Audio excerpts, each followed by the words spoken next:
Bom dia, bom dia, Armando. Bom dia, espero que esteja bem por vocês aí, onde vocês moram. Aqui tá meio um dia bom. Bom dia, Bruna, Cláudia. Sempre um prazer, pessoal, sempre um prazer. Já estamos quase nos acostumando por aqui, né? Legal. Buenas. Bom,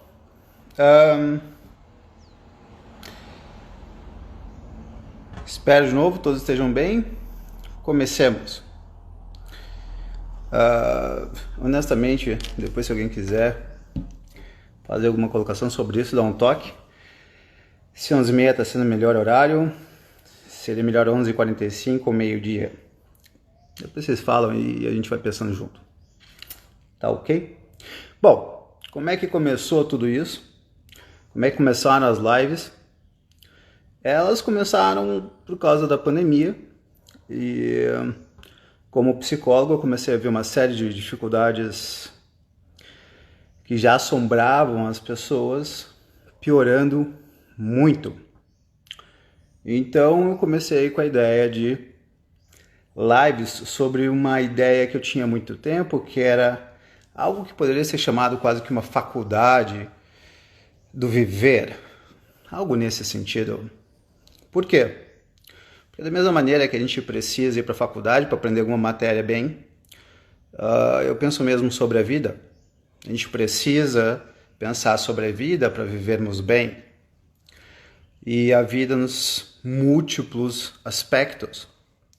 Relacionamento íntimo, profissão e tudo mais que vocês pensarem, decisões, enfim. E a ideia de hoje se baseia em amizade e em parte quem sugeriu essa foi a Bruna. Todos têm aí a possibilidade de sugerirem. Eu só peço que vocês sugiram os temas direto no meu inbox, porque honestamente eu esqueço. Então fica aí a sugestão para quem quiser. Então, amizade. Essa, se eu não me engano, é a 24ª live desde o início. E é sobre amizade e solidão. E eu sugiro que vocês deem uma olhada, para aqueles que quiserem, também na live sobre amor, porque a palavra amizade vem de amor. E nós vamos falar sobre amizade, de amor, num campo específico. Não seria o amor de uma mãe por um filho, ou às vezes até mesmo de um marido pela esposa, mas sim um amor motivado por um alimento diferente. Em 2003, eu estava fazendo especialização em psico-oncologia, mestrado em filosofia, finalizando meu primeiro livro, dando aula, atendendo, e para evitar um burnout, eu acabei largando o mestrado em filosofia no segundo ano, depois de ter feito praticamente todos os créditos, mas a monografia ou a dissertação ia ser sobre amizade. Então, sem mais prefácio, vamos à amizade. Um dos aspectos mais importantes que eu aprendi, eu vou dar esse exemplo, ele é um pouco talvez pesado para esse momento, mas depois vai ficar mais claro.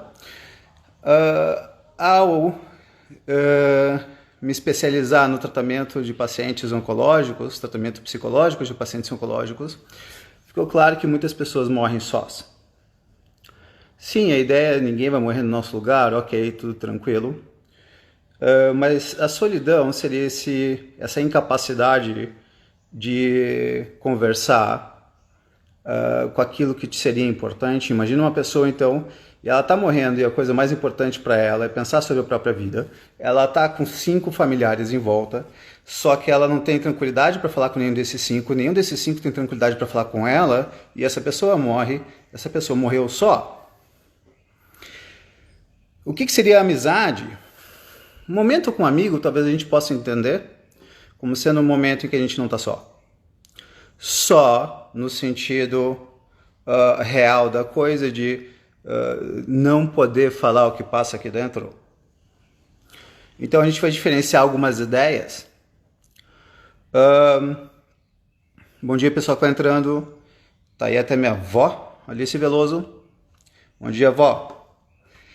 E a ideia então é, vamos separar algumas palavras, para mim é muito importante a ideia das palavras, porque elas representam ideias, elas representam pensamentos, sentimentos.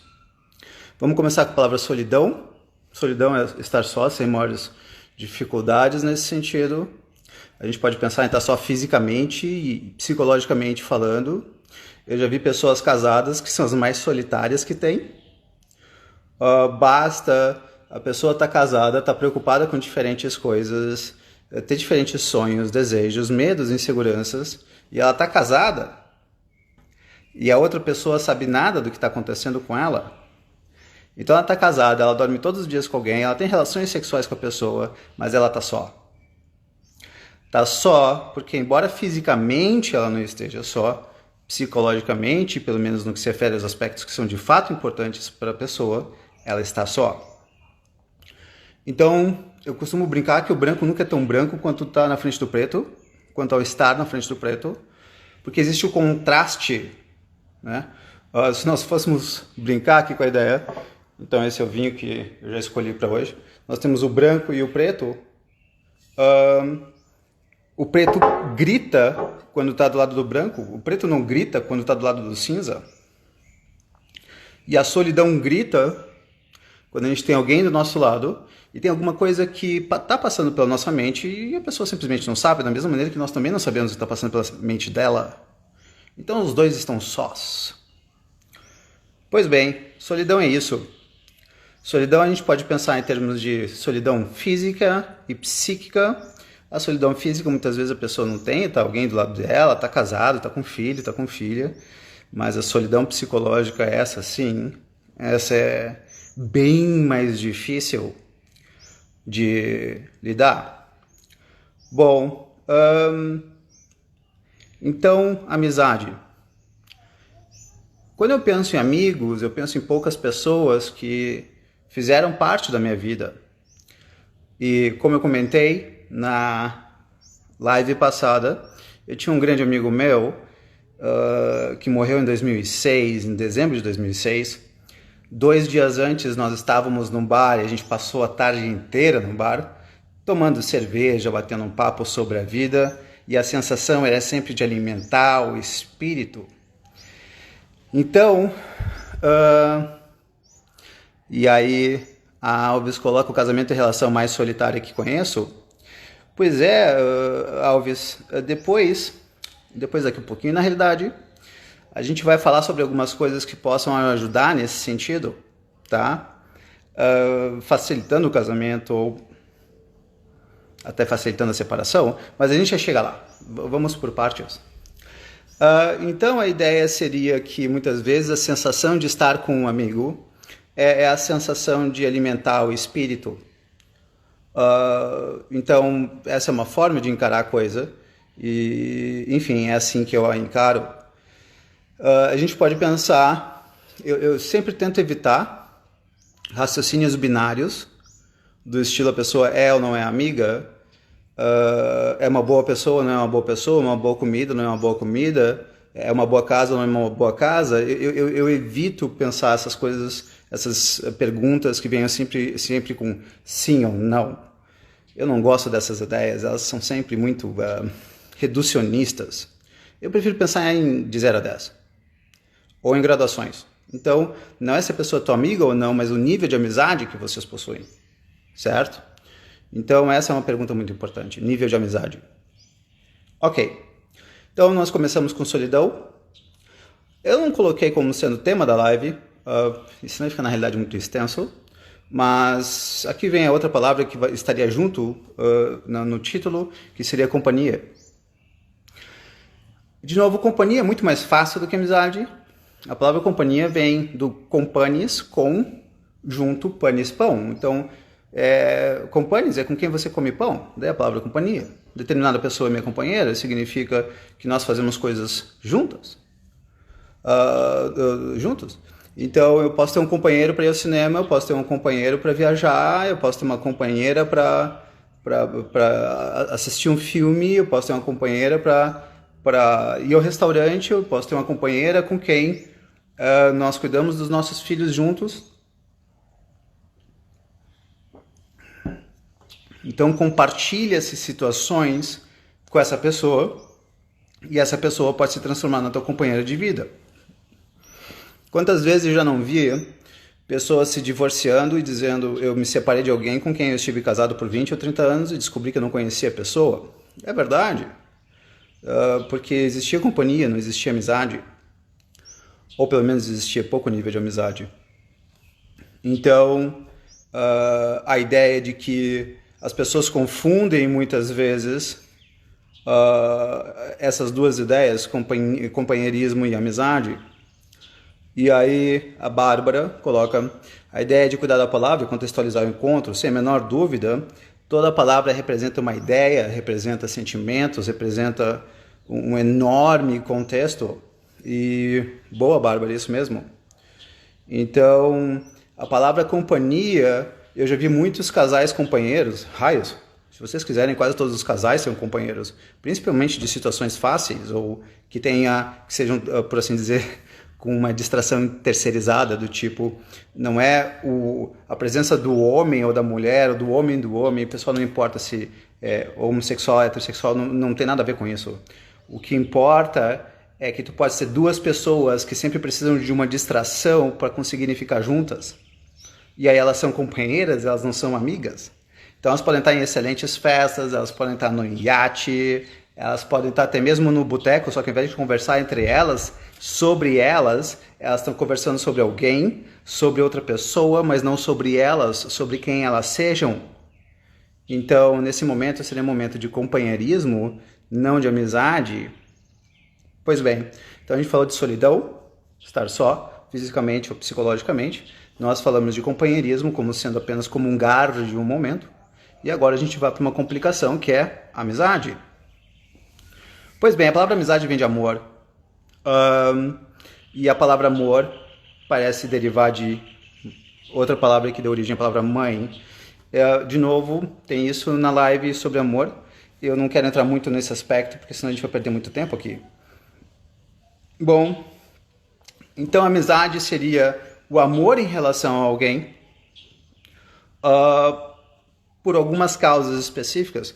Uma mãe pode amar um filho que não nasceu ainda, não por quem ele seja, porque ele ainda é coisa nenhuma, a não ser o que ele representa para ela, sobre quem ela é, sobre quem ele pode se tornar. Uma mãe que ama o feto, o seu filho que está crescendo, ela não está tendo uma troca de amizade, ela não está dialogando com ele, ela não conhece ainda o caráter dele, ela pode amá-lo pelo bem-estar que ele gera nela, que é gerado nela, quando ela pensa sobre ele, sobre o futuro dele e dela. Então aí é um amor diferente. Porque toda amizade, todo amor se baseia no bem-estar que o amado gera. Então, isso posto, numa amizade, o bem-estar viria da onde? Seria em particular o bem-estar, eventualmente, pela pessoa ser quem ela é. Então tu conversas com a pessoa, tu entendes o caráter dela, tu entendes os desejos dela, tu entendes os medos dela, tu entendes as inseguranças dela, ela entende as tuas inseguranças, os teus medos, as tuas dificuldades, e conversa-se sobre isso. E ao conhecer a alma um do outro, ao conhecer o espírito um do outro, de novo, vamos pensar sempre gradualmente, tá, pessoal? Porque senão vai ficar uma coisa, de novo, binária, e eu não quero colocar isso em termos binários, sim, níveis de amizade. Então, a hora que um conhece de fato quem é o outro, aí então vem a ideia de amizade. Aristóteles, que praticamente devotou muito das suas reflexões sobre amizade, ele deu uma belíssima frase na qual ele diz que a amizade é apenas possível entre os sábios.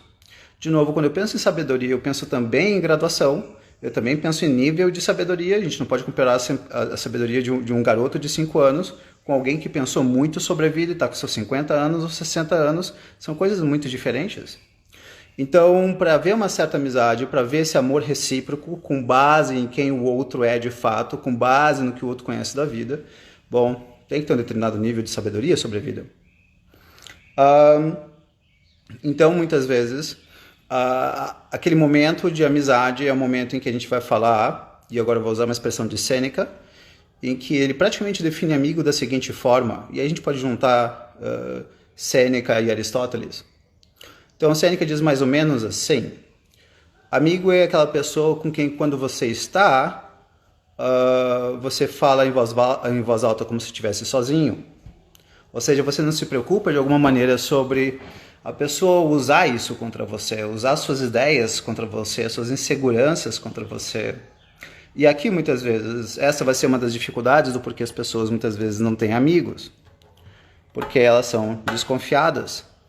Elas pensam o tempo inteiro que elas podem ser traídas. O que, diga-se de passagem, é sempre uma possível verdade. Então, só para colocar aqui uma ideia, no que se refere à amizade, ter um amigo é criar a possibilidade de uma traição. Ter um amigo é criar essa possibilidade. Então, eu não posso ser traído por uma pessoa que não me conheça, porque eu não confiaria nela, então se eu não confio, não tem a traição. Então, as únicas pessoas que podem de fato nos trair são as pessoas que nos conhecem, são as pessoas em quem nós confiamos, eventualmente mãe ou pai, ou avô, avó, tio, tia, enfim, quem vocês confiarem, amigos. Então, ter um amigo muitas vezes é saber lidar com a possibilidade de ser traído, mas tudo bem. Vamos continuar por isso. Quem quiser aprofundar um pouco essa ideia, vocês dão um toque e a gente vai respondendo dentro do que for possível. Pois bem, então eu coloquei aqui uma frasezinha para de repente só deixar um pouco mais claro. Amizade é o amor de uma pessoa em relação a outra, só que não é qualquer tipo de amor nesse sentido. Esse amor é alimentado pelo bem-estar de o outro ser quem parece ser. Ser alimentado pelo bem-estar de quem o outro parece ser. Por que eu estou dizendo de quem parece ser? Porque no fundo a gente nunca sabe de fato quem é que está na nossa frente. Tem um filme que aconteceu há muito tempo, assisti há muito tempo, então, enfim, eu não vou saber dizer qual é o filme. E é um filme que era sobre telepatas, essas coisas meio de poderes paranormais, enfim. Mas tinha uma particularidade que eu achei do caramba, que tinha uma pessoa então que era uma telepata, ela conseguia ler a mente dos outros, e ela, por causa disso, não conseguia confiar em ninguém, não conseguia amar pessoa alguma. E aí, em determinado momento, essa pessoa encontra outro telepata, e agora os dois sabem exatamente o que o outro pensa ou sente, e aí acaba dando certo. Tudo bem, a ideia é ótima, mas é isso? Muitas vezes as pessoas, se entenderem o que o outro pensa, elas vão se afastar. Sim, Manuela, exato. Por isso é tão doida uma traição de um amigo, sem a menor dúvida, né? A ideia de traição sempre vai se basear na confiança. Não existindo confiança, não existe a possibilidade de traição. E a Karina coloca ali, tem a impressão de que quanto mais envelhecemos, menor fica o nosso ciclo de amizade. Seria por isso que nos tornamos mais seletivos ou autossuficientes. Sim, eu iria por esse caminho. Ser amigo quando nós temos 15, 16 anos de idade, basta nós querermos ir a uma festa e conversarmos sobre, eu sei lá, o amor do momento, a paixão do momento, ou o professor chato, ou o próprio pai, ou a própria mãe, e fica meio fácil falar sobre tudo isso. Quando você tem 15, 16 anos de idade, tu exiges pouco, precisa pouco para ter essa troca. Agora, na medida que a gente vai ficando mais velho, a gente vai eventualmente esperando mais sabedoria, mais visões, a gente julga mais o caráter dos outros, a gente tem mais capacidade de entender quem o outro é, e aí complica tudo. Algumas pessoas podem achar isso ruim ou solitário, e eu acho isso espetacular na realidade, porque torna as coisas mais verdadeiras, mais saudáveis, mais saborosas. E aí coloca ali a Bárbara. O amigo pode te aceitar, mesmo que não aceite as ideias do outro, assim continua a relação, aceitando a diferença. Existem diferentes níveis Bárbara, a gente pode pensar dessa forma, sem a menor dúvida. Deixa eu brincar um pouco aqui contigo. Então, vamos tentar ver se isso aqui dá certo. Então, uma coisa seria nós termos um determinado nível de diferença, certo? Então, aqui nós temos pouca diferença, ou melhor, poucas similaridades. Aqui é mais difícil nós sermos amigos do que se fosse assim. É mais fácil nós sermos amigos de pessoas que nós temos muitas similaridades. Se a gente começa a discordar muito de quem o outro é, seja em valores, seja como for, quando a gente começa a discordar muito do outro, o que acaba acontecendo é que a gente não consegue fazer essa amizade. Então sim, aí o Jarbas colocando de fato isso, Jarbas, as amizades vão ficando, a gente vai ficando mais seletivo, nós entendemos melhor as pessoas. Ao mesmo tempo que muitas vezes a gente também não entende que a gente não está entendendo. Vamos brincar um pouco com essa ideia que é complicada. Se nós entendêssemos de fato quem é o outro, talvez nós pudéssemos amar essa pessoa mais ainda, ou muitas vezes nós poderíamos acabar a relação com ela. Então aí o Armando coloca, tenho 3 grandes amigos, 28 anos de amizade, legal, Armando. Somos personalidades totalmente diferentes, no entanto somos irmãos, nos divertimos e respeitamos essas diferenças. Isso, Armando, um determinado nível de diferença é bem-vindo, um determinado nível de diferença é impossível de não existir. O problema é quando a diferença é demais. Vamos pensar no nível de diferença desse tamanho, Armando, em que quase não tem nenhuma diferença, quase não tem nenhuma similaridade. Será que nós conseguiríamos isso? A probabilidade é que não. Existem diferenças que são profundamente aceitas, mas muitas vezes, por exemplo, se eu pensar para mim que uma das coisas mais importantes numa pessoa, o que é verdade, é não ganhar em cima do outro, não ganhar em cima da fraqueza do outro, não ganhar em cima de um descuido do outro. E aí eu fico sabendo que um amigo meu pegou uma carteira que viu caindo do bolso de um cidadão, ele fica quieto, pega a carteira e leva o dinheiro. Se alguém fizer isso para mim, esse é o nível de diferença que eu não aceito, eu não tolero. Então a grande ideia vai ser qual ou quais os níveis de diferença cada um de nós aceitamos e quais não. Um dos aspectos, uma das características mais importantes na amizade é justamente essa possibilidade de nós sabermos que a pessoa é confiável. Por isso que a honestidade, a nobreza de caráter é uma condição básica para que exista amizade. E se nós começamos a desconfiar da nobreza de caráter de alguém, nós não conseguiremos ser amigo dessa pessoa. Então essa diferença, por assim dizer, não seria permitido dentro da amizade. E aí a Suzana coloca, penso que quanto mais envelhecemos, mais temos a capacidade de fazer amigos. Justamente para aprender a ouvir e entender melhor o próximo. Sem a menor dúvida, isso é muito importante, Suzana. A gente vai entendendo melhor as pessoas, nós vamos entendendo melhor as limitações das pessoas. Mas ao mesmo tempo, muitas vezes a gente vai entendendo que talvez aquela pessoa não seja exatamente alguém com quem nós conseguíssemos conviver muito, porque entender não significa aceitar. Eu costumo brincar que as pessoas mais tolerantes que eu conheço são as pessoas que mais percebem que fazem bobagens. As pessoas mais intolerantes que eu conheço são as pessoas que acham que não erram. Então as pessoas que acham que não erram, elas têm essa facilidade enorme de julgar os outros, certo? Que absurdo que aquela pessoa fez. Aí tu fala assim, mas cara, tu já fizeste muito pior, tu fizeste isso hoje de manhã ou à meia hora, sério que tu vais julgar aquela pessoa por ter feito isso dessa forma tão afirmativa e tão com soberba, com superioridade?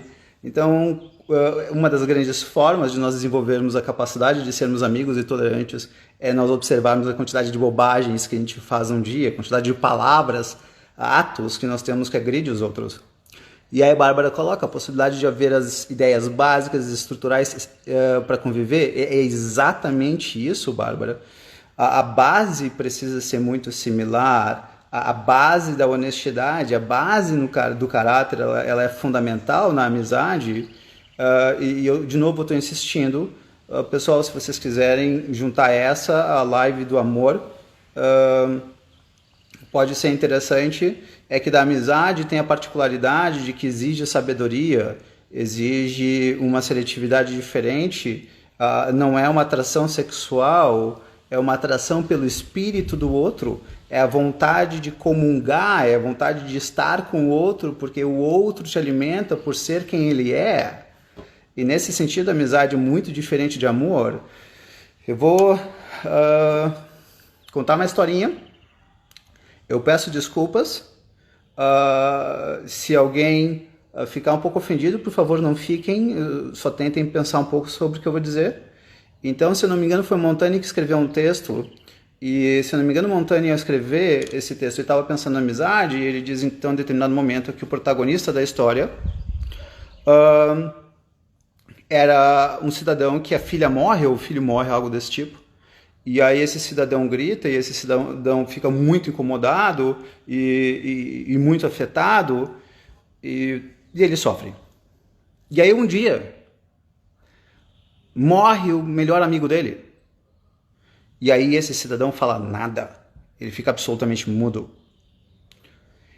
Em determinado momento é mais ou menos perguntado ou explicado por que na morte da filha ou do filho ele gritou e chorou, e por que na morte do amigo ele ficou quieto. E é dito mais ou menos assim, porque na morte do amigo a dor era tão grande que ele não conseguia nem se mover. E aí nesse sentido ele estava dizendo, Montaigne, que a amizade ela era mais importante, era mais forte, era mais estrutural, esse amor por esse amigo, do que esse amor por esse filho ou por essa filha. É para se pensar, a ideia é brilhante, a ideia é absolutamente brilhante. Alguns podem se ofender com a coisa de que não, isso jamais aconteceria, mas, de novo, vale a ideia de que algumas pessoas, quando eu ouço isso, eu confesso que eu ouço com uma certa quase tristeza pela pessoa. Tem pessoas que dizem ninguém é insubstituível. Essa é uma das frases mais pobres e miseráveis que eu já ouvi na minha vida. Se uma pessoa diz isso é porque talvez ela nunca tenha tido um grande amigo ou uma grande amiga, e se tivesse tido esse grande amigo ou amiga, ia descobrir imediatamente que tem pessoas que são insubstituíveis. Mas talvez ela nunca tenha descoberto, ou pior ainda, e agora é um outro aspecto da coisa, ela teve e nunca soube valorizar, que é um outro problema. Tudo bem até aqui, pessoal? Se vocês estiverem com dúvidas, eu peço desculpa, teve uma hora que correu bastante ali as legendas, eu não consegui acompanhar o que estavam comentando, então se eu não comentar eu peço desculpas, mas às vezes é porque de fato estava meio rápida a coisa. Pois bem, então eu vou repetir aqui, tá? Porque eu acho importante bater na tecla, só que eu vou repetir mais rapidamente. A amizade e o amor de uma pessoa em relação à outra, alimentado pelo bem-estar do outro, de ser quem parece ser, no que se refere à sua nobreza de caráter, importante isso, a nobreza de caráter, aqui é a grande coisa, não é os dois gostam do Palmeiras, então nós somos amigos, não tem absolutamente nada a ver com isso. Tem a ver com o caráter do outro. O caráter, a nobreza de espírito, o que o outro tem como verdade, o que o outro tem como base da sua essência, da sua existência, não é que tipo de filme ele gosta de assistir, mas é como ele se posiciona na profissão, é como ele se posiciona em relação à vida, às injustiças e por aí vai, certo? Então a nobreza de caráter, o conhecimento de vida, a postura que a pessoa tem frente a si e os outros. Eu não conseguiria de novo ser amigo de uma pessoa que despreza a outra pessoa apenas porque a outra pessoa é pobre ou tem determinada cor. Para mim isso não tem absolutamente nenhum sentido. Então, enfim, tem diferenças que nós aceitamos, tem diferenças que nós não aceitamos, e no que se refere à amizade, isso tem como base o caráter. Bom, Bárbara, bom que está sendo interessante de alguma forma para ti. E aí a Karina coloca, não consigo ser amiga de gente que tem desvio de caráter, abandonei alguns quando percebi isso, inclusive recentemente. Pois é, e é isso. Boa parte da amizade se baseia, sem a menor dúvida, nesse amor que depende do que nós entendemos como sendo o caráter de alguém, a honra de alguém, a retidão de alguém. De novo, tu pode ser o amor motivado por atração sexual, que não tem nada a ver com caráter. Nós podemos ter outros tipos de amor motivado por outras razões, mas quando é por caráter, quando é pela sabedoria, quando é pelo conhecimento de vida, quando é pela postura frente à vida, frente a si, frente aos outros, quando essas são as causas desse bem-estar que gera esse amor, aí nós chamamos de amizade. Então, aí está um aspecto que nós poderíamos colocar como sendo uma das características para a amizade. Bom, Gabi, tu colocas aí uma pergunta fundamental, o que seria desvio de caráter? Em última análise, Gabi, desvio de caráter é quando uma pessoa tem como moral, como que tem certo ou errado, alguma coisa que tu discordas. O que é moral para alguém pode ser imoral para o outro. Então, por isso que o desvio de caráter vai ser sempre uma opinião individual. Para mim, eu acho uma opinião, eu dizer, uma pessoa que vê uma carteira com dinheiro no chão caindo de alguém e levou esse dinheiro. Isso eu acho imoral, outra pessoa pode achar moral, então para mim é um desvio de caráter, para outra pessoa pode ser normal, certo? Então por isso que a questão moral, a questão de desvio de caráter é sempre um ponto de vista, e um dos grandes aspectos da vida é nós entendermos, para usar um clichêzinho, nosso ponto de vista é sempre a vista de um ponto, e desvio de caráter seria isso. É quando alguém tem uma moral diferente da minha e pega principalmente no aspecto meu basal, no aspecto meu existencial. Teve um filme, e desculpa, Velozes e Furiosos.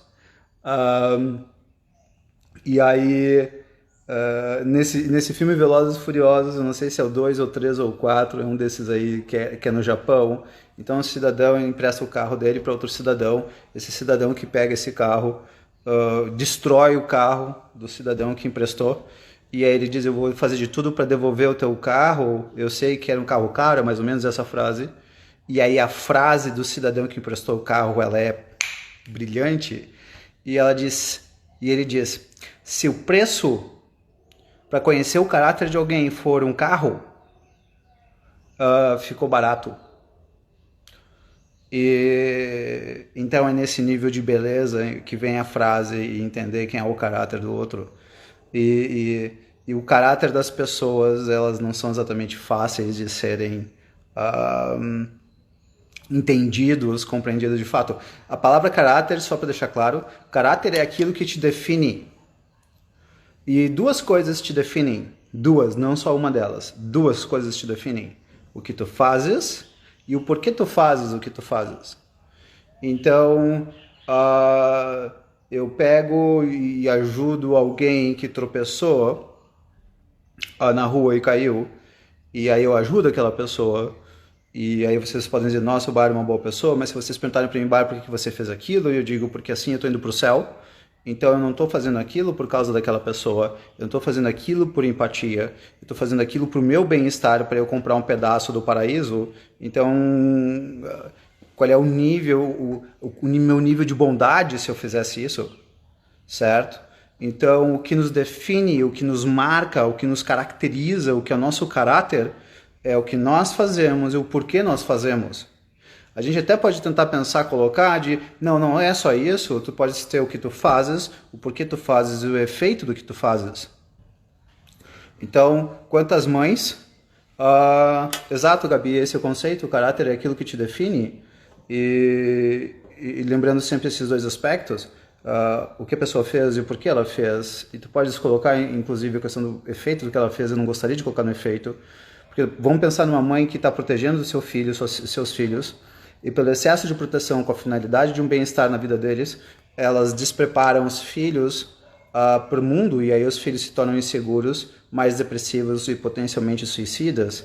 A causa foi boa, o ato em si não foi muito bom, o efeito foi péssimo.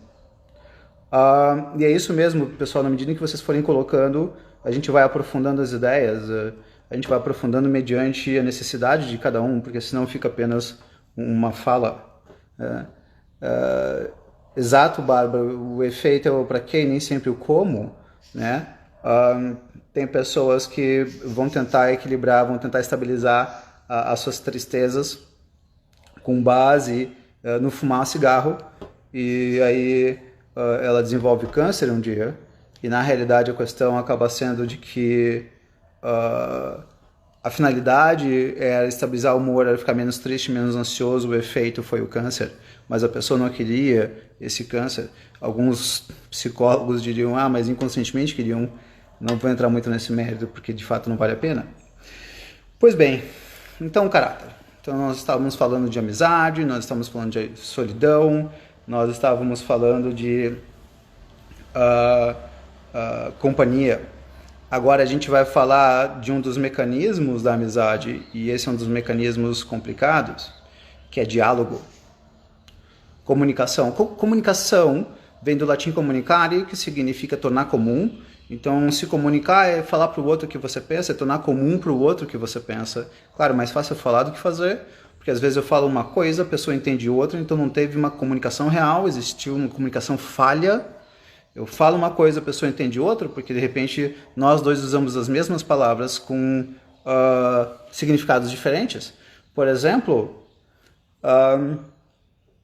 tem pessoas que dizem, aquela pessoa ela é burra, e tu dizes, bom, ela não é burra no sentido de ter um rebaixamento de inteligência, o que ela é apenas ignorante, em termos de não conhecer aquilo, mas ela é extremamente inteligente.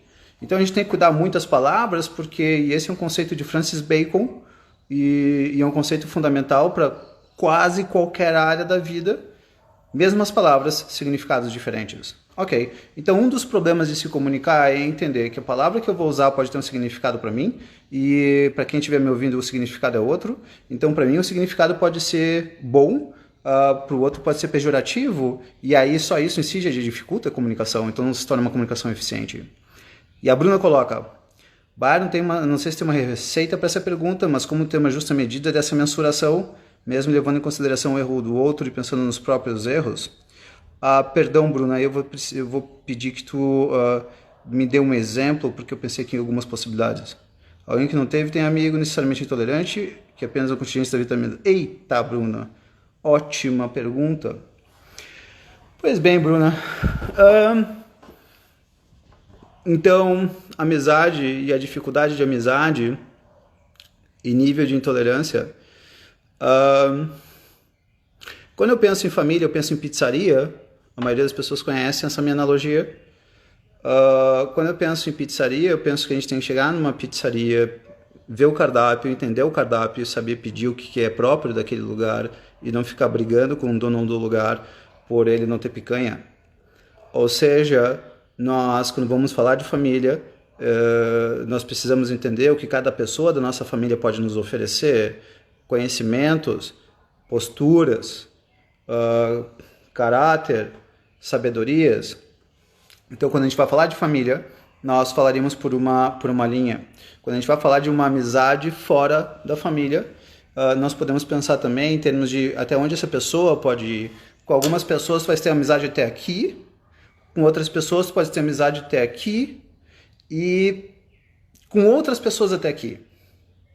E quando tu chegares aqui com alguém, considere-se rica.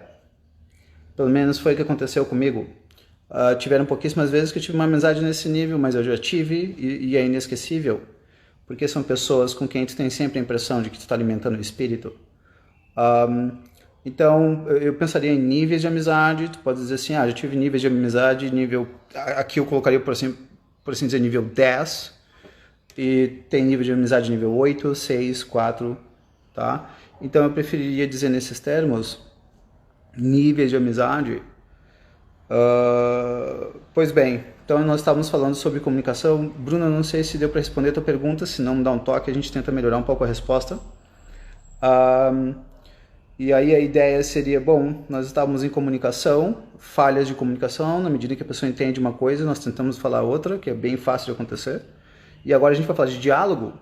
A palavra diálogo vem de dia, através, logos, lexos, palavras, então através das palavras. É uma forma bem meio cretina, ao meu ver, de definir diálogo, bem limitada. Vamos tentar, talvez, colocar a palavra diálogo como sendo de outra forma, que eu acho mais interessante. Diálogo é a troca contínua de reflexões e ideias, onde um se coloca no lugar do outro, onde um tenta realmente tentar entender o outro, onde os dois tentam entender de fato, reciprocamente, o que o outro está falando. E é o que não acontece muitas vezes. Se não me engano, Nietzsche coloca em determinado momento que o diálogo é apenas possível entre duas pessoas, porque entre três pessoas a pergunta é quem é que está com a razão. E essa busca de tentar entender de fato quem é o outro, tentar de fato entender quem é o outro é difícil, porque a maioria das pessoas, muitas vezes, elas não estão a fim de conhecer o outro. Elas estão a fim de falar o que elas pensam e dane-se. Eu brinco que eu ensinei as pessoas a mentirem por 4 anos e meio ao dar aula de inglês.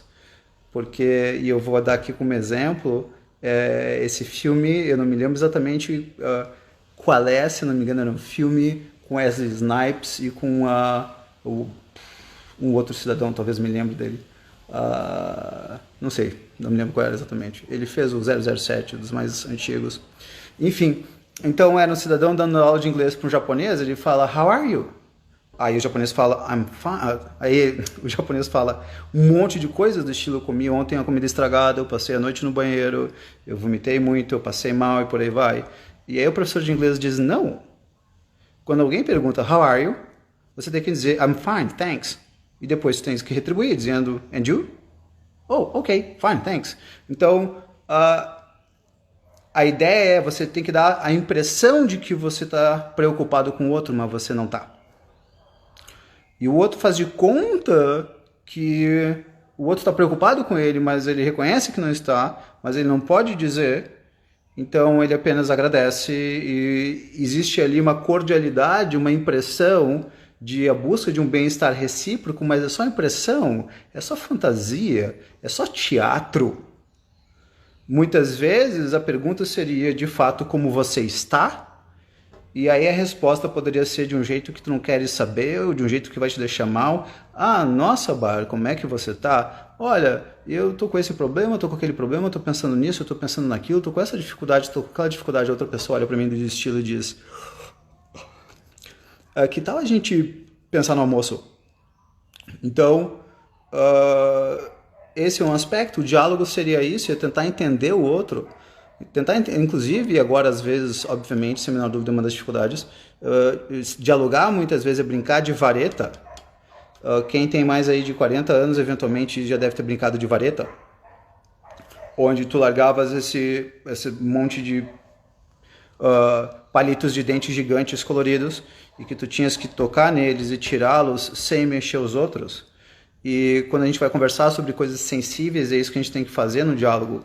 Imagina um diálogo onde o marido vai conversar com a esposa sobre os ciúmes que ele tem dela em relação a alguém, ou como que o homem vai conversar com a mulher sobre a postura que ela tem em relação ao filho deles e que isso de alguma forma está fazendo mal para o filho deles e tudo, ou o casal que vai falar sobre sexo e os dois não sabem como falar, ou o homem que quer conversar com a mulher sobre o fato de ela ter engordado, ou ela falar isso para ele e como conversar sobre tudo isso de uma forma em que a outra pessoa não fique tão incomodada.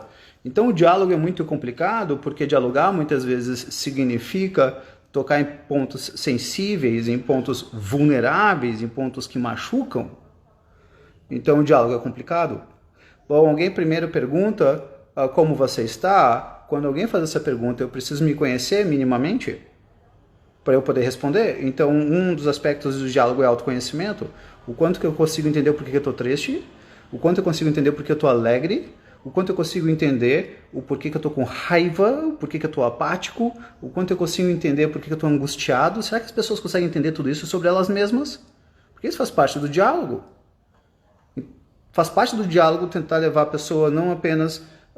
eu tentar entender o outro, como muitas vezes eu me entender para eu poder falar para o outro o que eu penso. Isso é muito difícil. Isso é extremamente complexo. Então, primeiro eu preciso me entender.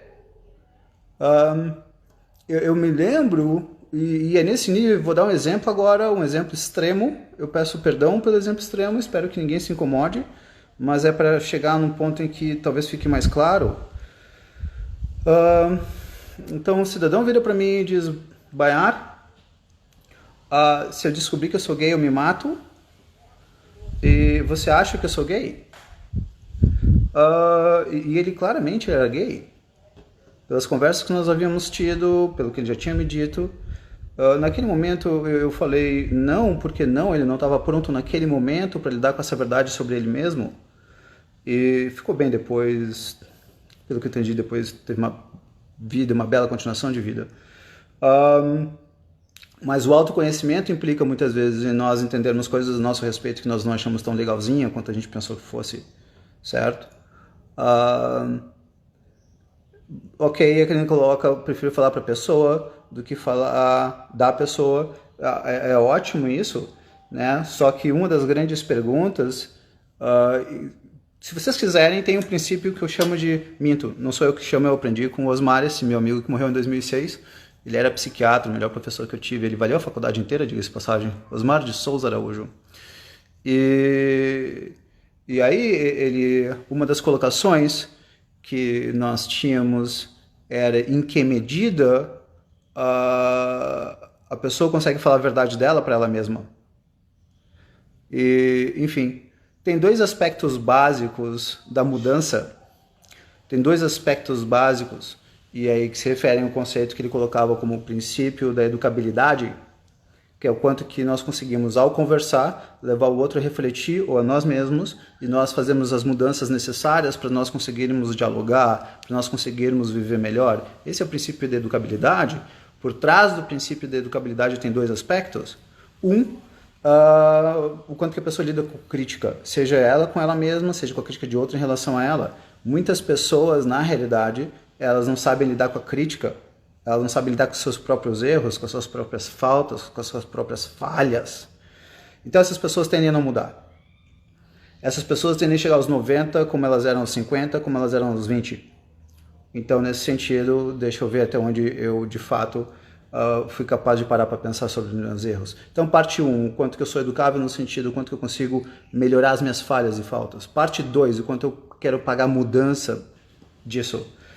Porque nós mudarmos é muito difícil.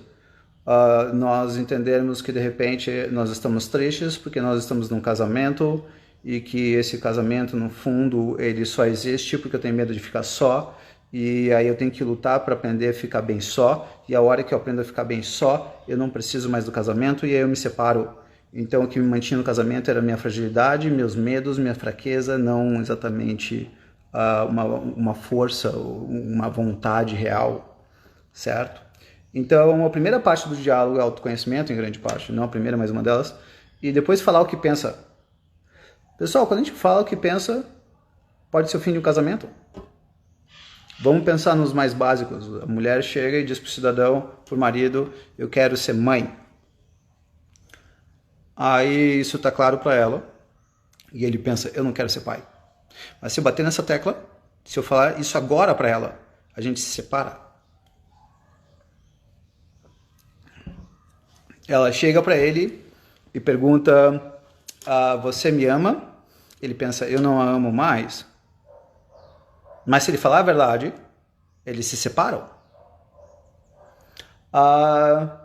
Ele chega para ela e diz, por que você ainda está comigo se você me critica tanto?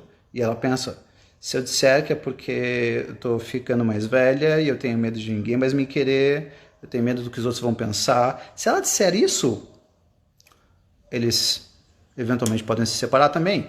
Então, primeiro se conhecer. Segundo, é falar o que pensa. E terceiro, quais os possíveis efeitos de falar o que pensa.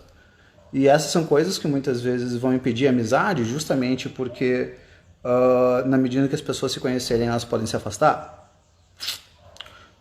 Na medida que as pessoas entendem porque uma estão com as outras, nossa, por que você é meu amigo? Por que você é minha amiga? São coisas muito complicadas, certo? Muitas vezes, se a esposa entender de fato por que o marido está com ela, ou o marido entender por que a esposa está com ele, vai acabar o casamento, certo? E o mesmo vale com a amizade, tá? Então, um dos grandes aspectos sobre a amizade na medida em que os dois dialogam, é que ao conhecer de fato quem é o outro, talvez tu não suportes mais ou não tolere mais quem é o outro. Então esses são os pesos da amizade. Ao mesmo tempo que nós podemos pensar em que a pessoa que está com um amigo naquele momento, ela pode estar morrendo, e ao estar morrendo ela não vai estar só, porque ela está na presença de alguém com quem ela consegue conversar qualquer coisa.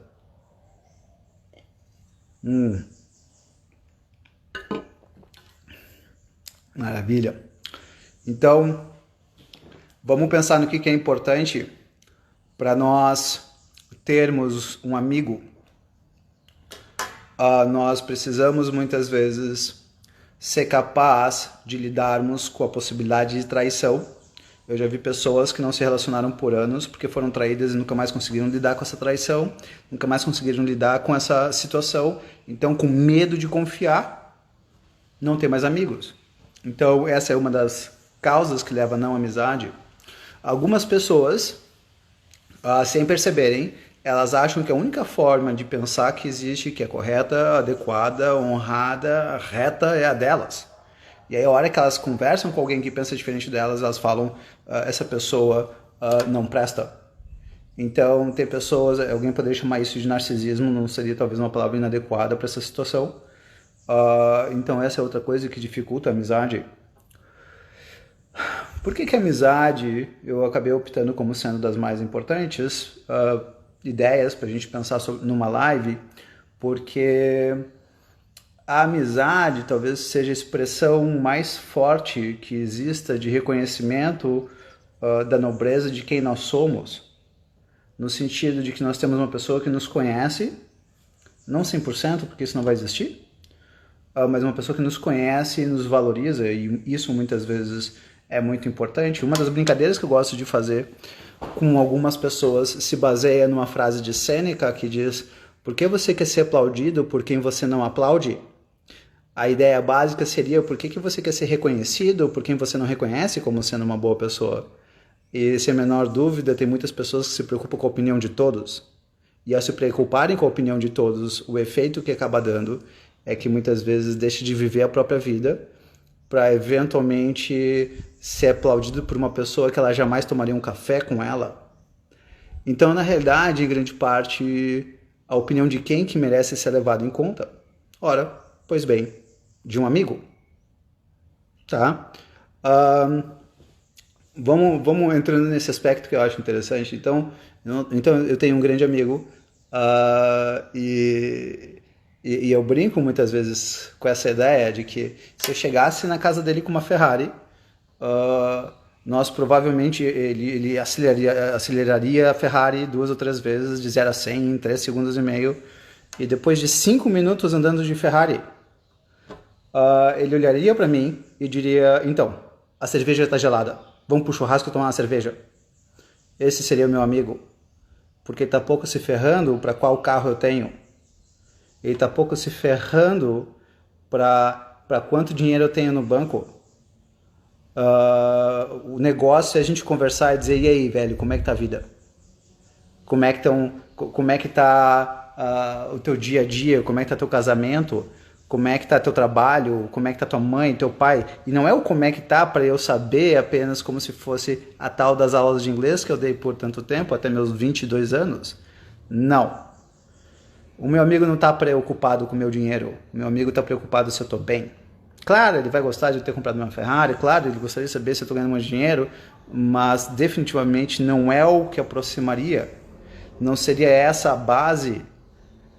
Então, a opinião de quem que no fundo vale? Do seu amigo. Se você faz uma coisa que lhe toma muito tempo, que lhe toma muita vida, tempo é vida, e o teu amigo diz: para que isso? Porque você está se preocupando com isso? Eu ouviria ele, porque a tendência é que o teu amigo estaria te dizendo que não é muito valoroso isso que você está fazendo. Sêneca dizia que nós deveríamos viver como se os nossos mestres estivessem nos olhando. Em grande parte eu diria que nós deveríamos valorizar nós mesmos com base no que os nossos amigos valorizariam.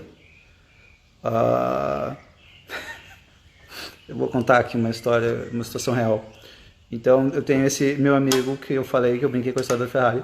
E, claro, eu nunca nem entrei numa, mas em determinado momento eu ia na casa dele quase sempre, em janeiro, fevereiro. E aí tiveram 3 anos consecutivos, se eu não me engano, 4 anos consecutivos, em que eu tava com a mesma camiseta. Provavelmente não era a mesma camiseta, mas camisetas iguais. E aí ele riu e disse que estava com a mesma camiseta, mas a ideia não era essa. A ideia é que dane-se, porque isso não é importante. Então, o que é que torna o teu amigo, o teu caráter? E pessoas de mau caráter não terão amigos. É simples assim. E agora, de novo, definindo o caráter como sendo o imoral do ponto de vista de alguém. Não é o que é mau caráter para um é bom caráter para o outro. É importante a gente levar isso em conta, de repente, para dar um exemplo exagerado, mas enfim, não deixa de ser. Então, de repente, tem gente que aplaudiu o 11 de setembro, tem gente que achou aquilo um absurdo, e é esse o ponto. Então, bom ou mau caráter é sempre dependendo do ponto de vista de quem estiver falando. Então, a grande pergunta acaba sendo o que vale muitas vezes nós valorizarmos em nós mesmos. Aí, eventualmente, o que teu amigo valorizaria em ti. E por que se preocupar com a opinião de uma pessoa que tu não te daria o trabalho de tomar um café com ela, tu não te daria o trabalho de conversar com ela no elevador, mas a opinião dela, de fato, tu acaba se preocupando demais. Em que sentido tem isso? Era aquela camiseta preta que a Karina tá colocando. Era a mesma camiseta mesmo. É verdade, as melhores já tem alguns anos. Então, pessoal, a grande ideia acaba sendo essa. A amizade é o maior tesouro que as pessoas eventualmente podem ter na vida. Infelizmente, algumas amizades vão durar pouco tempo, 6 meses, 1 ano, 2 anos, e vão durar pouco tempo porque, de repente, as pessoas mudam de estado, às vezes elas só mudam quem elas são, então que elas apreciam um amigo naquela época. Eu tenho grandes amigos da adolescência que eu não conseguiria ser amigos deles hoje, porque eles mudaram, eu mudei. Então, não é porque foi um grande amigo um dia que vai ser no outro. Nós mudamos. Então, sinto muito. As ideias, a sabedoria, isso tudo muda. E o mesmo vale com namoros. A pessoa que você namoraria na adolescência, você não namoraria hoje. Às vezes pode acontecer o oposto. Então, um dos grandes aspectos é esse. As amizades, às vezes, são de meses, às vezes são de décadas. E muitas amizades, elas não se baseiam mais na amizade que se tem hoje, mas sim no lastro do passado, sim no que aconteceu no passado. Porque se um amigo chega para o outro e diz, eu penso X, Y e Z, seu respeito hoje em dia. Se isso fosse feito, era capaz de acabar a amizade ali. Acabou a amizade.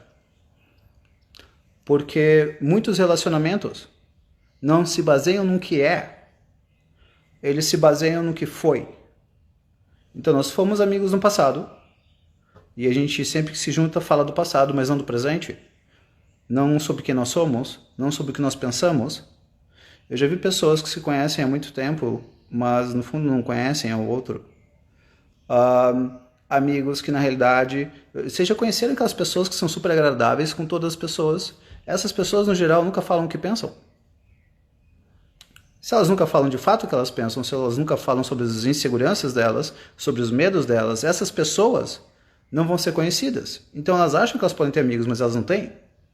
Como é que eu vou dizer que determinada pessoa é minha amiga se a pessoa não sabe quem eu sou, o que eu valorizo ou o que eu estou passando? Eu me lembro de um cidadão que eu cheguei para ele e disse, cara, cuidado com aquele cara, ele me parece meio complicado. Ele tem algumas coisas que ele fala que dá o efeito oposto, o que ele fala não condiz com o que ele faz. Ele olhou para mim e, meio revoltado, ele virou e disse, Baiar, como é que você pode falar assim do meu amigo? Eu olhei para ele e falei, teu amigo? Como é que tá o casamento dele? Qual foi a última vez que vocês dois saíram para conversar sobre a vida? O pai dele tá doente ou morreu ou como é que ele tá? Ele tem medo de alguma coisa? E na profissão? Como é que tá o filho dele? E aí ele não sabia responder nada disso. Eles não eram amigos. Eles eram, quando muito, companheiros. Pessoal, deu aí no Instagram 16 segundos. Foi um prazer ter estado aqui com vocês. Até o próximo domingo. Fico à disposição para receber sugestão de temas. E, de novo, sempre bom estar aqui e vamos pensando a vida. Fácil não é.